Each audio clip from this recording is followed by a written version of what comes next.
Pioneer brand canola with Optimum Gly, the highest yielding glyphosate tolerant trait on the market. What's next in canola happens here.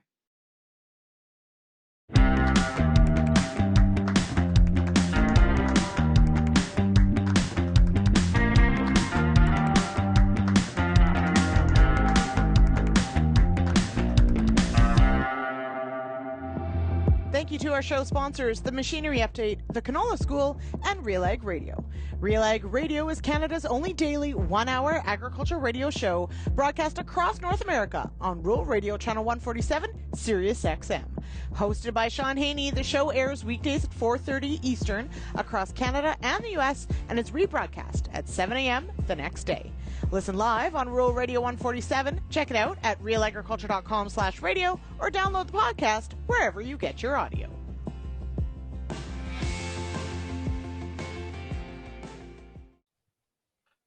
Hi, everyone. Welcome to the Agronomists. I am your host, Lyndsey Smith, and it is, it's going to be a great chat, I got to tell you. So thanks to everyone who's joining us live, of course.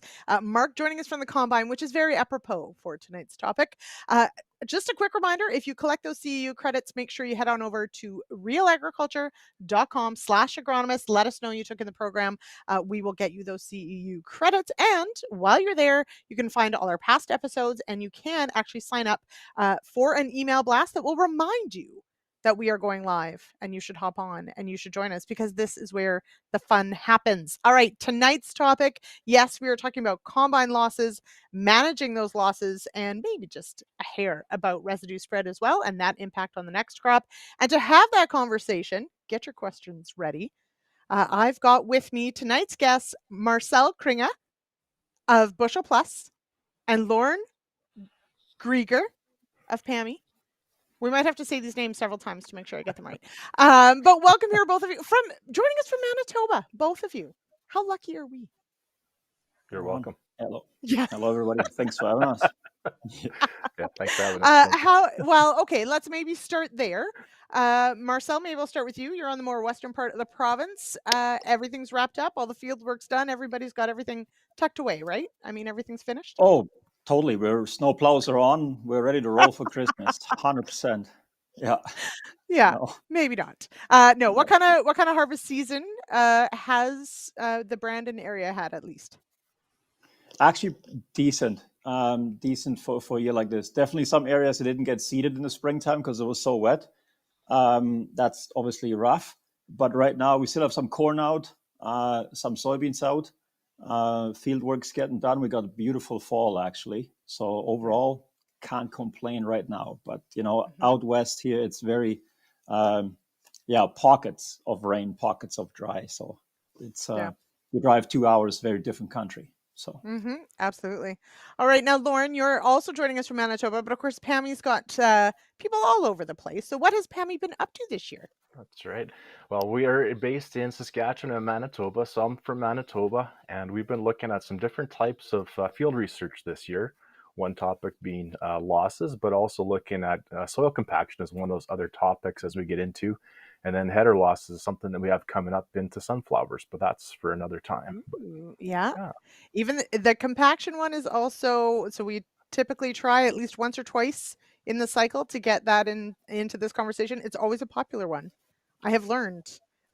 Big tires, everybody. Big tires.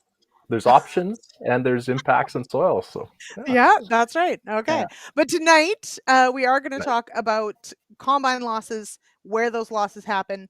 And we've got some really cool research to dig into. And Marcel, you've got some great findings as well. So first, maybe Marcel, I'll start with you from the perspective of, trying to put maybe some bookends on the scope of this problem. What sort of range of losses do you typically see when you're perhaps working with a customer trying to get a combine, fine-tuned for the crop that they're in? Yeah, it's a great question. It's also a loaded question. We work now in 35 different countries. Bushel Plus is headquartered in Brandon, but within those 35 countries, a lot of different crops. So put it in bushels perspective, we've seen anywhere from a bushel loss, and the worst numbers are into the 12 to 15 bushel an acre into the canola. But, you know, we have some examples here of 10 bushel per acre on wheat.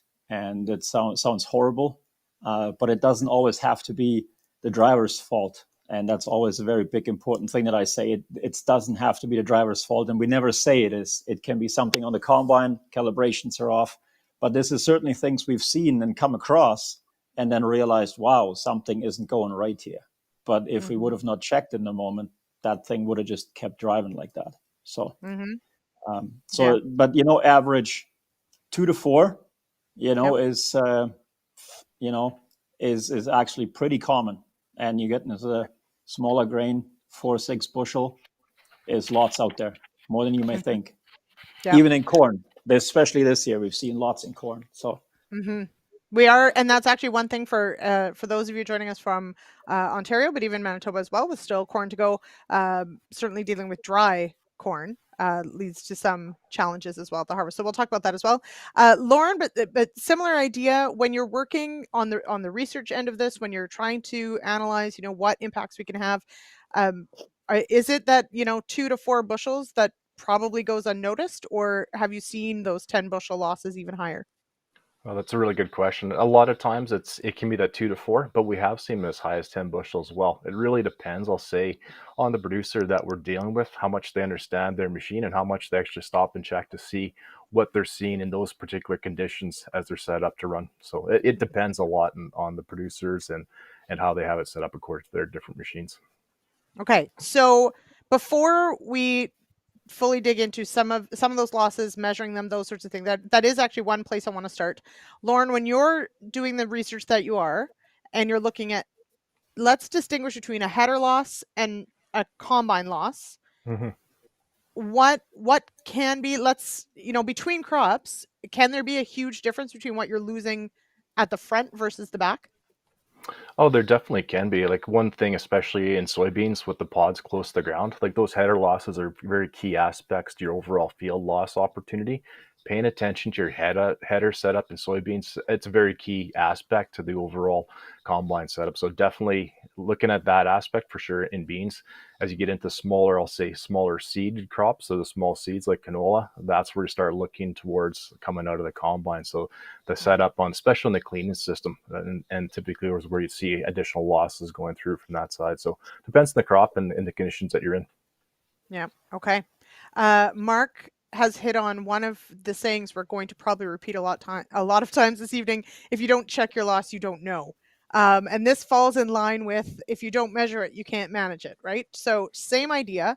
Marcel, for those who maybe aren't aware of what Bushel Plus is, some of the products that Bushel Plus has, I do think one of the things I want to touch on here tonight is safety when measuring these losses. So it is important to measure, but I've seen a couple different versions of how we measure these losses, and I'm not sure I want to promote the running around behind a combine aspect of it. So just quickly, Marcel, what is the solution that Bushel Plus offers, or what do we have out there for technology for actually putting some numbers to the amount of loss coming out the back of the combine?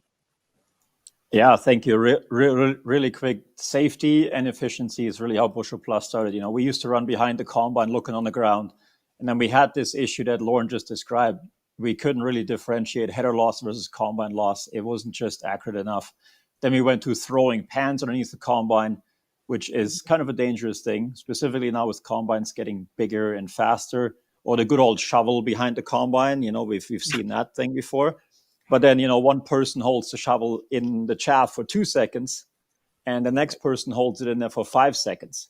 Well, there is no way to compare those kind of things, right? And then a couple of people fell beside the combines. We heard lots of those stories. People almost got driven over with those kind of things. Customer I told on a podcast in Oregon, Washington area there, lost his eye doing this, running behind the combine. So all of that kind of led to Bushel Plus, which was just a hobby in my basement, to figure out, how can we do this better and easier with remote controlled drop pan systems. So to make a very long story short, Bushel Plus offers what's called today a smart pan system that attaches with magnets to the combine axle or onto the header within 2 seconds. And then you can, with a remote control or from your phone app, can drop a test pan off the combine onto the ground. The combine keeps going, and you actually measure a physical sample from what's coming out the back of the combine. And at the same time, you can differentiate header loss versus combine loss with the same drop. The whole system comes with a little air separator. It helps you clean that sample because it's hard to find some of those kernels, even in corn. We just finished a lot of testing in the US. Actually, we just at Larson Farms down there, did a lot of side-by-side testing. And just having an air separator showing you also the small kernels, what's also combine loss, really helps to differentiate those kind of things. So anyways, safety and efficiency to calibrate those loss sensors to not run beside the combine anymore has kind of kickstarted Bushel Plus. And now we have 35 employees in 3 different countries. So Australia, US, and Canada, where we now have employees, which we have a pretty cool team that's just, is excited about working with farmers all over the place. It's been fun. It's been a lot of sleepless nights, but it's been fun. So that's right. So Lorne, when Pammy's doing this work, are you using something like Bushel Plus, or are you using that on steroids? How does it look like in the research plot? In the research world, I'll say I'll back up one step to the easier you can make it, the more likely it is to be used, and that's something that we found just doing the research work. As long as you can make it easy, it allows you access into farms that we need to deal with. So that's one thing that we're always looking for, is making it easy for our cooperating farms and making sure that we can get the information that we're looking for. And to answer your question, yes, we use Bushel Plus pan as one of those things, and we also use SureGain as well as one of the other tools. So make sure that whatever you're using, make it easy for yourself so that you can get the information that you need to be successful as a farmer. So for sure. Okay, good, because I think it's important in that. You're right. People have been checking. But Marcel, you bring up a really good point about, the consistency of being able to measure what's actually coming with back, because if you make an adjustment, you've got to be able to consistently measure the difference to see if you've actually tuned it the right way or not, or whatever. Now, Lorne, I want to dig into a little bit about, obviously, we're going to talk about setting and measuring those losses, etc. But we also know that crop conditions, weather conditions, the time of day can have an impact on the amount of losses that happen. So what do we need to know about, as the day goes on? Should we be testing at different times, changes in weather? What does that look like in a day? That's a very good question, Lyndsey. The combine as a whole, it's a processing machine. And if you have a consistent process that you're in each day, no problem. That is the easiest way to get it set. Reality is conditions change, and therefore your process changes as well. Understanding what your machine is going to compensate for and the conditions and how much they're changing, that's where you need to make the decision as to where do I need to stop, where do I need to check. So heat of the day compared to as it's starting off in the morning, what's a little bit tougher. Like those are some key things to think about and consider as to what's happening in the front and also through the combine as a whole. Mm-hmm. I think we have a slide, Producer Jay. I want to say slide 3 of Lawrence, maybe. Hang on, I have it here. But well, look, slide 2, maybe. Yeah, let's start at 2. Yeah. So walk us through a little bit just how big of a difference it can make, or what are the biggest factors that can change the amount of loss? Absolutely. There's different conditions that when the combine is operating, definitely looking at where is that impacting the machine and the setup as a whole. This is some work that we did in 2019, a survey with harvesting canola across the prairies, and wanted to understand, okay, what are the conditions that were most important to pay attention to as the person in the seed or the person that's actually putting the grain in the bin at the end of the harvest season. We went through with each of the tests that we did and measured the variables that were part of that overall loss assessment, and then started breaking those down into categories. This is specifically for canola, but temperature was one of those key things you start looking at. Okay, as it gets cooler, a little tougher to thresh. So when you start looking at your losses, those are some key things to consider. How easy is it to separate, and therefore the potential for loss is that much less.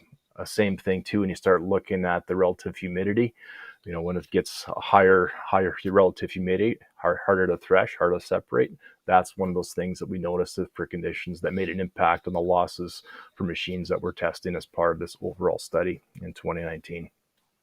So weather conditions impact it for sure. Yeah. So, and Sorry if I'm saying your name wrong, if it's Ivan. Hello from the Netherlands. Is it worth changing your variety on how much loss you will have by having a different height or strength of the pod? So I'm going to assume canola, but I suppose this could be really applied to anything. Have you ever looked at, and Marcel, it'd be great from any of the work that you've done as well. We do have pod shatter, right? We have pod shatter resistant, pod shatter resistant traits. Does variety play a significant role? Lorne, maybe I'll ask you first. Have you looked at variety differences? Yeah, it's an excellent question. We haven't looked at that specifically, variety. What we did see, if you go back to that slide potentially, we looked at swath versus straight cut. So indication potentially of different variety differences. Not 100%, but yes, we did see a difference in terms of straight cut versus swath. Where if you're doing straight cut, hopefully it is a pod shatter resistant variety. And we did see a slight difference with that, making sure you can get your pods separated and have the seeds threshed out as part of that overall process. Mm-hmm. Marcel, when it comes to perhaps more of on the cereal side, have you looked into where farmers perhaps have struggled more with trying to get losses under control, or is that less of a difference? No, you can say in general, cereals as well. There's some really tough threshing wheats out there, like wheat varieties. And you see it just, in the southern US, where some of the winter wheat is really easy threshing. And the further north you come, North Dakota, Canada, all of a sudden we're growing hard red spring wheat. Really hard to get out of the kernels out of the heads. And it just counts for, we just seen it in soybeans again here. Canola, same thing. When pod shatter canola came out, you find entire pods behind combine still till this day. And so you have to look at setting up your combine different. And there's a couple tricks to actually figure out how that works inside the machine versus is it working, is it not working? But certainly variety is always something. I'm not sure if this is soybeans here from Ivan or canola, but it definitely is worth to check out varieties on harvestability, let's call it. Yep. Okay. And also shout out to Jason Foe, who's in Sioux Center, Iowa, and still joining us when he's on, we're going to call it a vacay. He's visiting his son down there. But thank you, Jason, for joining us. And thank you, Ivan, for joining us from the Netherlands as well. Okay, so definitely a varietal difference. That, of course, is going to be one of those ones I would think on your farm you're going to start to learn about if you're starting to measure those losses. Marcel, not to ask you all your secrets, but let's say I've got a hard red spring that isn't threshing very well. And let's say it is a nice, warm, dry day, because it looks like relative humidity and that air temp make a difference. Sun makes a difference. What am I going to set in my combine differently to perhaps make sure that I'm getting more in the tank and less on the ground? Love the question. So for the next 3 hours, I'm going to talk about... No, yeah. I'll give you one of the most important things to even figure this out in the first place, okay? Because if you have a hard threshing variety, it doesn't matter if it's pod shatter, canola, or wheat, or even some of the soybean stuff. If you want to figure out if your combine is properly threshing it in the concaves and the rotor, you pretty much have to drop your straw and chaff for the checking of that loss. And here's the reason why. If you have unthreshed heads or unthreshed pods in the concave, in the rotor area, and they go through the machine unthreshed, and you have your chopper engaged, your chopper knives are now destroying that unthreshed material or unthreshed pod, unthreshed head, and it basically destroys the evidence. But if you now drop that straw and chaff in the windrow, you can now inspect in the windrow if you're getting the kernels out of the heads. If people drop straw for baling, which happens lots in Ontario where I used to actually live and work, that's easy to do. But if you're a producer that doesn't like to drop straw, that can be a bit of a pain in the neck. But the reality is, with some of those varieties, I like what Mark is saying here, it depends. It's a typical agronomist answer. When I was agronomist, it was always like, it depends. It depends. But there is, to the depends, there's always a certain way of getting to your answer. And one of those things is drop the straw and chaff in the windrow, see how much are you threshing those pods or heads.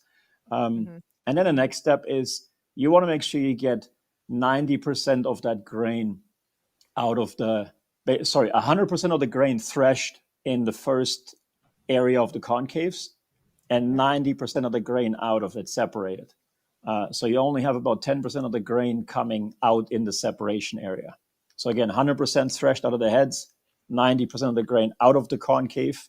If you're running an S-series combine, for example, in the first two sections of the concave, that's where you want to do your threshing, and that's where you want to drop the grain in the second and the third. You don't want to do any more threshing or any more dropping more grain in the separator area.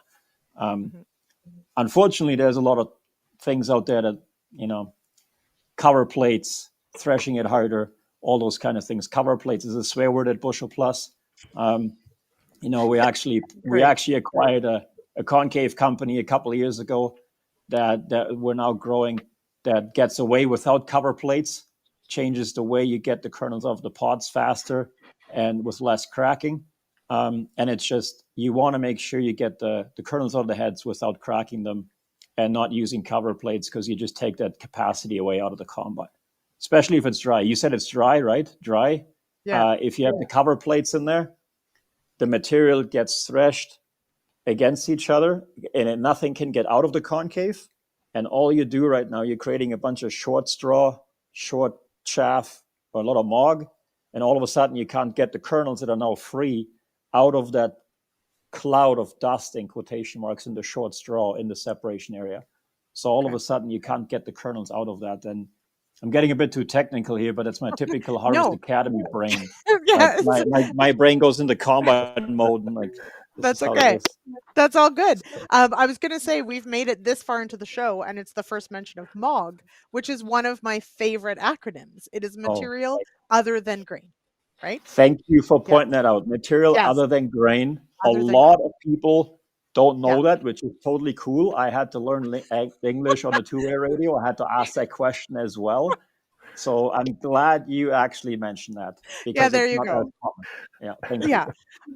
No, you're welcome, Lorne. Wow, I can't even imagine trying to learn English on a two-way radio, because I'm pretty sure it doesn't sound actually at all like English. Okay, actually, Lorne, before I go to you, producer Jay, if you would, let's go to our first read, or our second read of the night, thank our sponsors, and get back to our conversation right after this.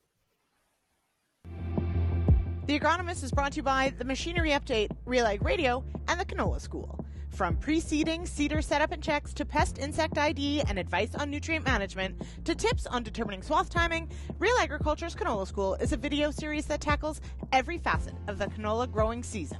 The Canola School is made possible through sponsorship by BASF Canada and Invigor Hybrid Canola. Learn more at canolaschool.com.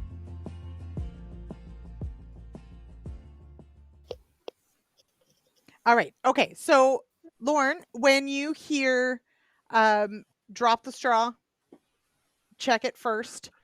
I'm going to remind everybody, especially for everybody who has spent their lifetime trying to spread that residue as far as their header width, that doesn't mean you have to do it for the whole field. It's just to check your losses. So, Lorne, do you subscribe to this drop the straw at least for a bit and check it out? Yeah, I'll say yes. We always have a preference to drop the straw. If we're doing samples, that's always a preference. And again, it depends a little bit on who we're working with and how we can go about accessing the sample we're trying to, but consistency is key. Dropping the straw gives you additional information. I know there's arguments like, well, the chopper's engaged, it affects the wind pattern inside the combine. Yes, and yes, there are different implications for all these, but it does allow you additional information by dropping the straw. So, okay. All right. I would have never thought it'd be that controversial. At least to start. Okay. Yeah, yes. That's how we do it. We start with that, and then we go back into the spread mode, because what Lorne just said, it's 100% right. The chopper changes the wind physics in the back, and then we actually check the way you combine. Mm-hmm. So that's why there's a system that can do both. That's the important part. Back to Lorne's point, it has to be easy. Otherwise, people don't want to do it. People do it. That's right. Yeah, that's right. Also, and Jay Wetter told me this, but he doesn't claim to have come up with it. But also, if it's fun, it gets done. So that's the other one. So if you can make it fun, which I feel like hitting the button to drop the pan seems fun to me. So That's what I'm going with. Lorne, do you want to use that one with your cooperators that you work We with? can. We usually say tuck your shirt in, put some straw down your shirt, and that's how you start your day. And once you get that out of the way, like everything else is easy. So get that done first, and then you can carry on and drop the straw and take your samples, and life be better. Right. So, Because you're right. It's actually a good point. Let's just get it out of the way. get it away. It's gonna happen. So get it out of the way, and away we go. Okay, I like it. All right. So we've mentioned header loss. Definitely one of those ones to think about. And obviously there's going to be some of those settings that have to happen. Lorne, one of the questions that we often get asked whenever we're going to talk about managing losses is when we talk about combine settings. Can I just hit the canola button on my combine? Let's say I have a new one and it's auto settings. I can just set it and forget it, right? We're all about the sayings tonight. So is that Go. right? Just drive on. How good are those auto settings? Because I think we have some new work to look at. Well, what I would say is yes, you can do that if you Okay. want to, but there's also implications for making decisions and what happens as a result. So Okay. there are things that you definitely want to stop and check. Like that is one of the key parts of this. Auto settings, it's a good starting point. And that's also dependent on, okay, what's your wear percentage on your machine throughout the start, front to back. All those things are all important part of the setup for a particular machine.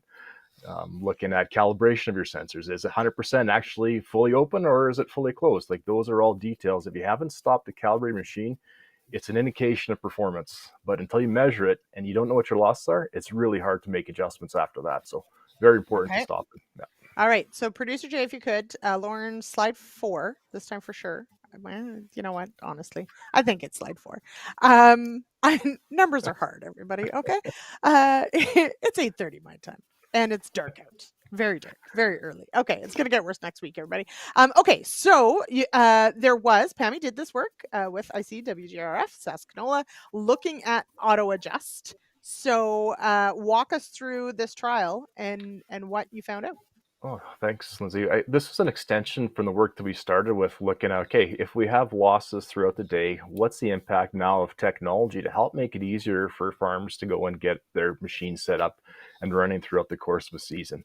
And we took it starting at the beginning of the day, midpoint when it was warm and hot and dry, and then towards the evening when it was cooler again. So that was what we're looking to understand, is the ability for machines to go and adjust and compensate for environmental changes, essentially, or operator changes as we go through the day. So that was the first step, building on previous work. When we saw the losses, like, okay, there can be significant losses in canola.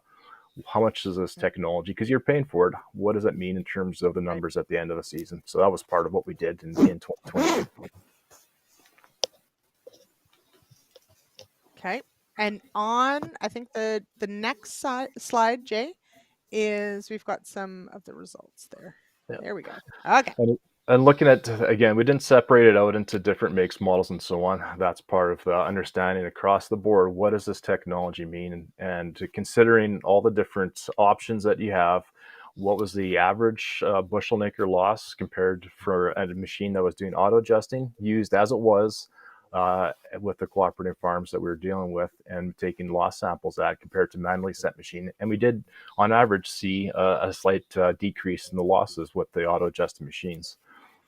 When you look at that percentage, though, we also saw a similar pattern that the auto adjust machines, yeah, that technology does work in terms of reducing your losses across the day that we're looking at, and making sure that as you're using it as intended, what is it doing for the end goal of reducing losses?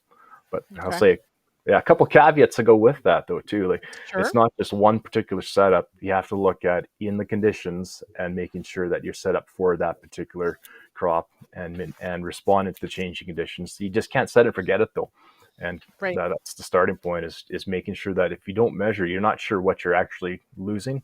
So it doesn't negate that aspect of getting set up for a day, but it allows you to make good decisions, allow you to operate, I'll say, effectively throughout a day. So. Mark adds that they use drop pans twice a day to check loss sensors in the machine, lunch and dinner time. Both of those are when you get to stop to eat, Mark. And he'll pay for himself very quickly. Yeah, they do. Yeah. Good. Yeah, good exactly. On you, Mark. Yeah, good. Yeah, good idea. Okay, so let's look at, and there's a few different, we're also going to touch on sort of there's two things with this. Obviously, there is the yes, there's the grain in the tank. That's obviously one of the reasons we do this, right? We've worked very hard to grow that crop. Let's get as much of it in the tank, in the bin as we can. This is incredibly important. But then there are other aspects of those seeds that fly out the back. Obviously are going to lead to some other issues. So we're going to talk about those as well. But first, Marcel, you've got a comment about automation. So let's, I want to make sure you have a chance to weigh in on this one as well. Yeah, what Lorne said is bang on. You basically have to break it down in practical things here. You have to benchmark that loss sensor and the loss display just the same way. The driver that looks at the display, as soon as the display goes up, usually they pull the stick back, right? Because you think, oh, there's more losses, so we got to drive slower because the display goes up. But if you haven't calibrated the display with a drop pan, we don't know if the display is showing us 2 bushel, 5 bushel, or if it's going from 4 to 8 bushel loss. It's just a display that goes up and down, right? And the automation computer does the same thing. If the display goes up, the automation thinks there is more loss. But we can only verify with the pan what the display is actually showing us. What that means is I'll have to drop a pan at the same time, either hit a calibration button in the cab or set the sensitivity at a certain level, and then correlate what I find in the pan to the display, which basically means if my display is in the green and I found 1 bushel per acre loss in the pan behind my combine, now I can trust that display that it's now 1 bushel out the back, and the automation does the same. The best story I can tell to this is a few years ago, I did training for one of the large OEMs in Texas, and they brought all their sales and product specialists to the training, and I spent 3.5 hours training them on the Bushel Plus system, or now Smart Pen system, and told them about how this all works. Kind of a really nice brainstorming session as a team. And then after, I basically told them the entire time that the automation doesn't work unless you calibrate it. And then somebody stood up at the very end and said, "Hey, I'm actually the software engineer that writes the code for the automation in the factory." And I went, "Oh, now I'm in trouble because I'm just telling for 3.5 hours that this stuff doesn't work, right?" And then he said, "What Marcel just told you for the last 3.5 hours here is exactly what I've been telling you guys for years. If you don't calibrate that sensor, I might as well stay home and don't even write the software code because it's not working otherwise."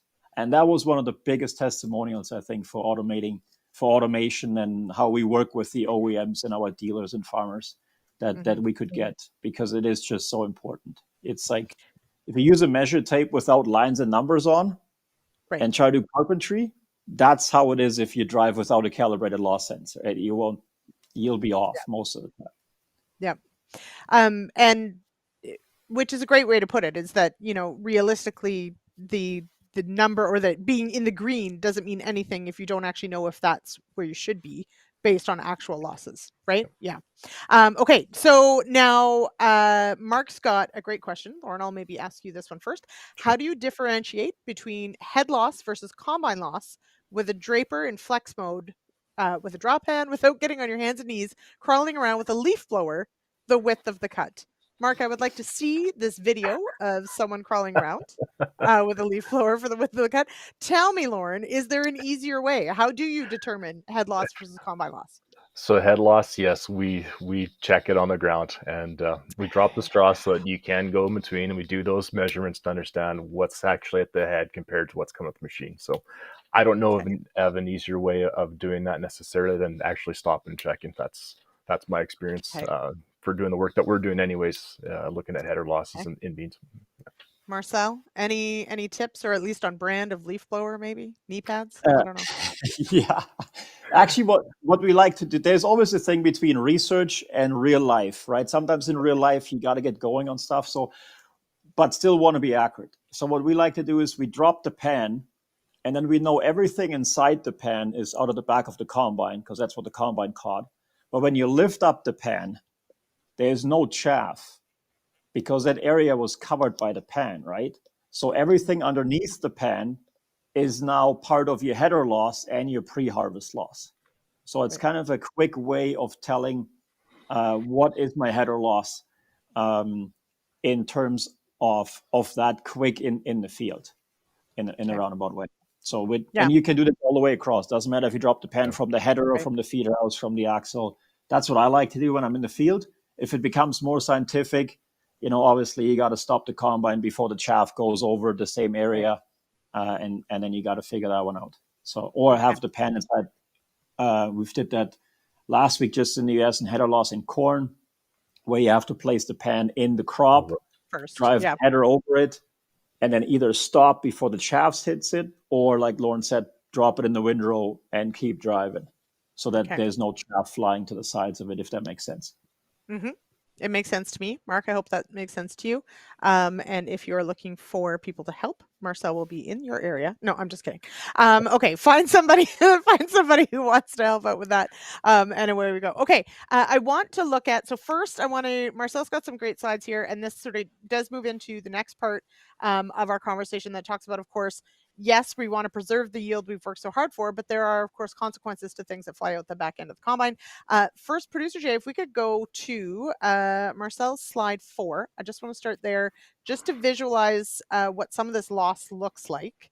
I think it's important to actually see what, and you've actually measured, so 10.7 bushels per acre of losses in wheat. Marcel, what was the setting that fixed this? Was this a very hard to thresh variety, or what happened here? So what happened here is the person who was driving the combine was told that everything is set and just go. Everything is fine, just leave the settings as is. And what happened is the sieves were out of calibration, the concaves were not level, and obviously the loss sensor wasn't calibrated either because it wasn't showing any of it. So really we were overloading the sieves, and the kernels just went on that, like we're basically sitting in a crop or chaff mat, and just went right over the sieves out the back without getting properly separated, staying in the combine. But if that was one of the demos that we were doing out there, it was one of those perfect examples of if somebody would have not checked, this machine would have ran all day, probably all week with these settings. Right. Yeah. And then slowly bringing that down to 0.8 of a bushel, which is a huge difference. And you 46 bushel of wheat is also not that high of a yield. You're throwing 10 bushel out the back. And it was one of many combines in the same field. So you would have only seen like one green strip in the fall and wondered yourself, why is there one green strip? Because the other combines were great. So. Yeah. Okay. Now, so that brings us to another part of this conversation, which is the regrowth that potentially happens after, or volunteers that come up the next season. Lorne, when you're looking at your research and talking to producers about this, how high up on the list is dealing with volunteers in the upcoming seasons? Like, how concerned are we about these things? It depends, but you can sure tell when a machine isn't set. Unfortunately, that's too late, though, right? So, yeah, it's very much too late. Yeah, and you can see that at this time of year when you're driving downfields. That that machine was not set as well maybe as it could have been, and that's loss ultimately for the year that was. But also looking ahead then to how dirty was the field ahead of time, and what's that impact here for next year. So regrowth potential has definitely have implications for the next growing season. Mm-hmm. I think about diseases as disease hosts. I think about pests, insect pests that might stick around. I think about if you've got herbicide tolerant volunteers in there, how much of a pain they become the next season. I think about club root carryover. So realistically, there is potentially a huge impact to what gets blown out the back because you've got to deal with it at some point, potentially. Producer Jay, you're going to hate me for this because I want to go back to this slide. If you could go to slide 5 of Marcel's, because I'd like to see this, to visualize this, and then shortly after we're going to go to a clip here. But yeah, so this is the difference between 6.5 bushels versus just that one, little bit more than one. That's pretty remarkable when you see it regrown like that, Marcel. Yeah, and that's actually pictures from a farmer who became a customer because they were struggling with some canola. They got one of our pans, and then after the next rain, they sent us these pictures and said we can see in the field the line where we started setting the combine, and they were it's shocking, right? Because you have to get rid of this again. You'll have, as you said, you have regrowth in the next year that you got to get rid of it again. So there's a lot of agronomy that really, that comes, it plays into this at the end of the day. So it's not just saving grain in the moment and making your combine more effective or maybe harvest more acres per hour, but it's also about the whole agronomy that comes after this and prepare your field for better seeding again. There's a lot to it really that you can save. Dr. Dave Hooker mentions in that example of the 10 bushel loss, big difference between a driver and an operator mentality. So someone maybe who just sits and drives might be a little different than somebody who's trying to potentially tune things in and do the best job possible. And I just hope everybody's got the best people in the seats. Sometimes we don't get to choose their family. Anyway. We get lots of questions about that too, right? So that's why we started the Harvest Academy to train people. We get so many questions on what do I do now? And now we're back into combine training and clinics and stuff. So, but this is the best example here of comparison. Yep, for sure. Okay, now I do want to, Producer Jay, I think we pulled the clip. Jim Hale is joining us from Saskatchewan. Great question about the seed destructor. But Jim, you're going to have to be more descriptive than just seed destructor ? I don't know what your question is. Do I have a seed destructor? No. Marcel, can you guess? In that if we have a seed destructor, how are we supposed to measure losses? Because you've destroyed them all, Jim. You've destroyed all the evidence. Yes, we actually do work with all three companies that built these destructors. Okay. And actually within our Smart Drop app, there is solutions of how to measure grain loss with it. Because it doesn't make it easy. Once it's through the mill, it's gone. And the funny thing is anyways, there's lots of stories to that. We can get into a full session of seed destructor stuff, but it's interesting. It's doable. We do lots of research with all. I guess. Yeah, we do. Okay. Yeah. Lorne, have you done anything with the seed destructors? We have done some work. It's actually on our website and our resource page with some work that we've done here recently, looking actually at comparison methods for efficiency of seed destructor units. So that's been my extent, and Okay, so it's on there. Go check it out. I mean, I love the idea of the seed destructor from the weed seed volunteer perspective, but it also runs under the premise of the seeds have to be present to be destroyed at that time. And as I think Jim is alluding to, it does make it more difficult to try and manage your losses or measure what is potentially being lost if you're destroying everything out back. So good to know. There you go, Jim. There is a way to do it. Okay. Do we have enough time, Producer Jay? I wanted to go to the clip because I want to talk about residue spread and what happens, how good of a job we do with the combine and how that impacts the crop that we go into, just to touch on this as well. So Producer Jay, if you would, I think we've got a clip with, I think it's a weed school with Phil Needham. Let's see. It was a while ago when I picked it.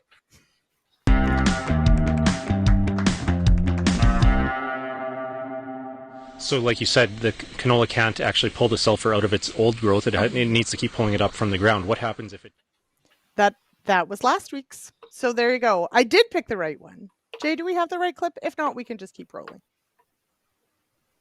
We do. Just let me get it into the system and we'll go. Okay. Well, in the meantime, you tell me when, Producer Jay. We will get there because I do want to talk about that. That is one of the things, though. The one other thing I want to talk about after that clip as well is, Marcel, you've got some experience because I definitely saw on Twitter plenty discussions this past week with very dry corn. So very dry for Ontario, so coming off. And you've got some experience in working with that. What is the challenge there when it comes to managing losses in perhaps quite dry corn that's coming off? Great question. So a couple things. Obviously, header loss is some of the issues that come along with that. That some of the corn is already shelling on the headers. And then we got to start talking about the deck plate settings, some of those brushes that you can sell. There's lots of aftermarket fun stuff that you can put on the header for those things. But then also inside the combine, different RPMs on the rotor, on the feed accelerator things. But one of the interesting things we've seen all over the place is there is a lot more material going inside the combine now with this green leaf material. So all of a sudden you don't have just corn that you got to get off the cob and then you got to get the spindle out the back. Now you have a lot more leaf material that's also going through the concaves and, in quotation marks, plugging or hindering the kernels to get out of it. So you got to rethink a little bit how to get the kernels with a centrifugal force out of the rotor. I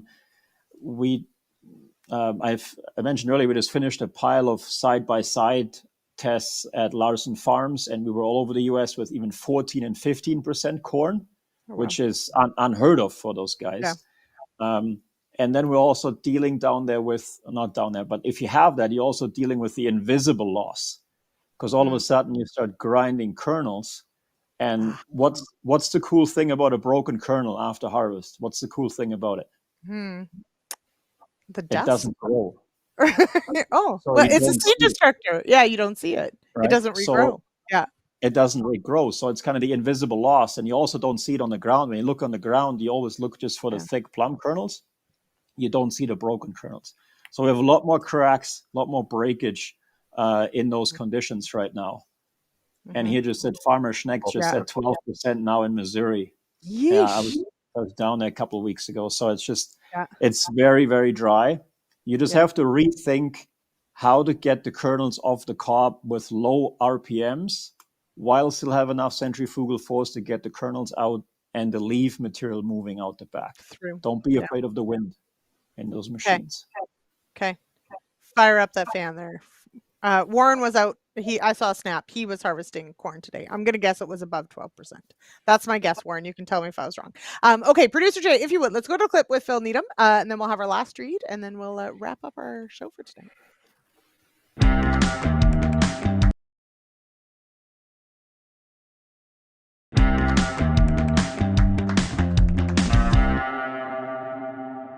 What about residue management, Phil? It has so many impacts, especially when, the combine is not spreading that soybean residue evenly.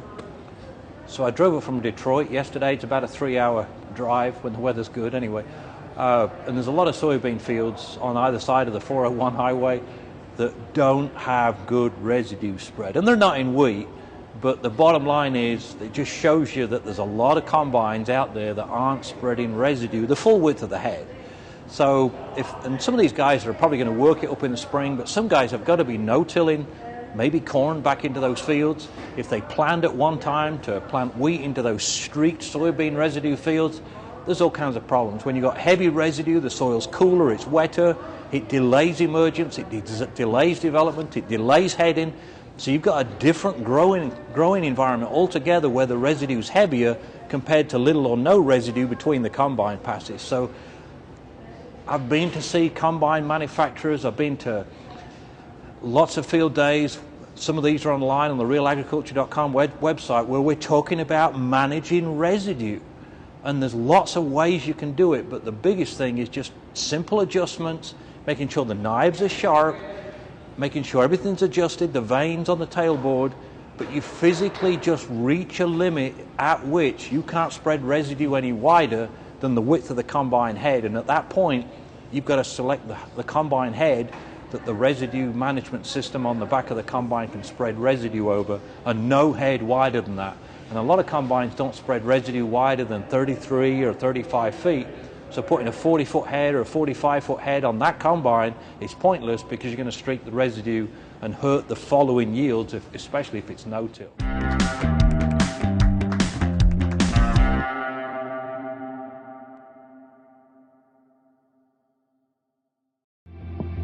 The Agronomist is brought to you by RealAg Radio, the Canola School, and the Machinery Update. Don't miss out on any of the content we publish. Featuring equipment announcements and coverage from machinery shows, the Machinery Update is the newsletter for anyone interested in the latest technical advancements. Visit realagriculture.com/subscribe to sign up. That girl doing the ads is very loud. Okay, so Lorne, I want to go to you on this one. Certainly, we talk about managing those losses, exactly that, for trying to keep our yields, manage those volunteers, manage what happens after. But it is not the only thing we should be thinking about, and residue spread is one of those. I love that Phil Needham is so clear that everyone should have a smaller head on their combine. Guess what, Phil? Nobody is doing that. So, Lorne, have we made some headway on the understanding of the residue spread, how important it is? Yeah, that was there's different options to, when you look at a situation, what options we have. Going smaller typically isn't one of those things that most people are going We to be don't do doing. that So well. looking at the other option then is managing as best you can, and then picking the best tool for the job after that as part of the overall process. So depends on your, what you're doing for the next spring, and some of those details now become very important as you look at, okay, if I'm going no-till, what options do I have? What things do I need to consider as part of my overall process for managing the residue? And typically it's going to be a larger head at some point if you can. So, Marcel, do you think you can sell somebody on a smaller head to get the residue spread the full width of the combine header? Well, see, in our clinics, we talk about driving faster and put more through. So there you go.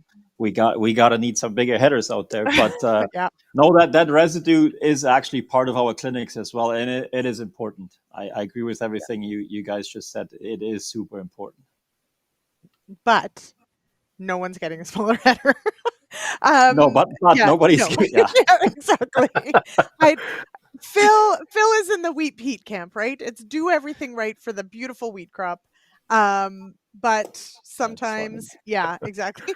Jim says, how else are you guys going to buy 100-foot harrows? That's right. You need very large equipment for all those acres, Jim. Okay, so all right, a few take-home messages tonight, and I think this is really important that we recap this. So, Lorne, when we're talking about managing losses, we've got to measure it, obviously. But walk us through sort of your key points here on the auto adjustments and the importance, of course, of measuring these losses. 100%. And auto adjustment, it's one tool in the toolbox. Without having it calibrated and making your machine set up correctly, though, you don't know where you're starting from. So start with measuring, start with understanding where you're at so you can make a next best decision in terms of your adjustment and what you should do next for losses for the machine as a whole. So very key to have that first loss as a step. Yep. Okay. Marcel, you say that your Bushel Plus products, the pan, you have an app. What if someone is scared of technology? Tell me how easy this is. This takes 2 seconds to mount on the machine because it's just magnets, no wires to run, no brackets, no bolts, nothing. And then we have a testimonial from a farmer in Alberta, and she said, if you can do a call with an iPhone, you can run this app. Okay. And you can learn more about your machine that way. It's not just dropping a pan. It's a whole system to learn more about your combine. Save those settings in that app, share it with other people, and have it saved for next week or next year when you go back into similar tough threshing conditions. So it's really a package system, not just a pan, not just a tool. Right. Warren says it's easy, and if Warren can do it, then anyone can do it. Right, Warren? Oh, yeah. Anyway, also he said the corn he was in was 23-ish and the next field was 27. So he had to quit. So yeah, it is. We are back to kind of cooler temps out this way. But we're kind of used to corn and that. Okay. All right. So Lorne, you did mention the resources page that Pammy has.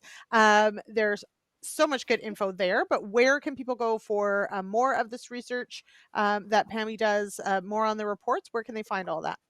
Yeah, PAMI.ca. That's where you'll find our information in the research tab. You'll see the work that we're doing currently and updates on anything that we're working on at this point. So happy to have a conversation. If somebody wants contact information, I believe will be somewhere.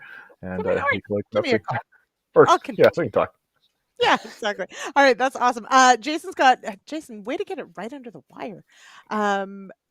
What has Marcel seen? So one question for differences between the O-grade mad concave versus one of the main concaves from, I don't think I'm saying this right, Estes in corn and soybeans. Is it Estes? Is that how you say it? I don't know. You can read it. You have eyes. Okay, so main differences between them. Yeah. Main difference between it. Actually, the best, you'll see a lot of side-by-side coming out here in the next little bit, and I'm not here to bash competitors because Estes isn't competitor to the Mad Concave O grade, which is Bushel Plus Concave, just a full transparency here. Right. Yep. But what we see is, I'll say it this way, the O-grade matte concaves compared to a standard round bar has a cleaner sample in soybeans and corn for the simple reason that it offers more separation than an open round bar concave where the green pods of soybeans can fall through that end up in your sample, or more spindles, more cob can fall into your sample that way. So we've seen a lot better separating, less grain loss, less grain cracking, so less fines, and a lot more capacity. And you'll actually hear that from the testimonials from the farmers over the next few weeks, and not just from us. And we've seen that all the way through the US and Canada. Very similar results, which is the farmers are really pleased with it that way. It was one of those concaves that needed to be on the market to solve some of those issues that are currently there. Less aggressive threshing and more capacity, basically. That is super cool. Run your concaves more open, less cracking that way. Okay. All right. Wonderful. Thank you both. This has been fantastic. And I know that most of harvest is over, but not all, especially for Ontario. And it's all about getting ready for next year. Everything, there's always next year. Everybody. Yeah, and there's every day somewhere in the world is a combine going. Let's not forget about it. Every day somewhere in the world, the combine's going. It's good news it doesn't for get you. boring. It doesn't get boring around here. So if anybody's interested in this kind of stuff, work with us. Hit us there up. You go. Workwithus.com. There you go. There's still lots of corn here, so don't worry. It's not like we're all wrapped up here. Don't worry. I mean, the beans are off. I'll give you that. All right. Okay. Thank you, Lorne. Thank you, Marcel, for joining me tonight. This has been a lot of fun. Thank you for your time and your knowledge. I really appreciate it. Right on. Thank you. Thanks so much, Lyndsey. Appreciate it. All right, and thank you everyone for joining me in the chat as well. We'll be back next week, 8 p.m. Eastern, of course, live right here. Do appreciate it. Head on over to realagriculture.com/agronomists to get those CU credits, and we'll see you next week, everybody. Cheers.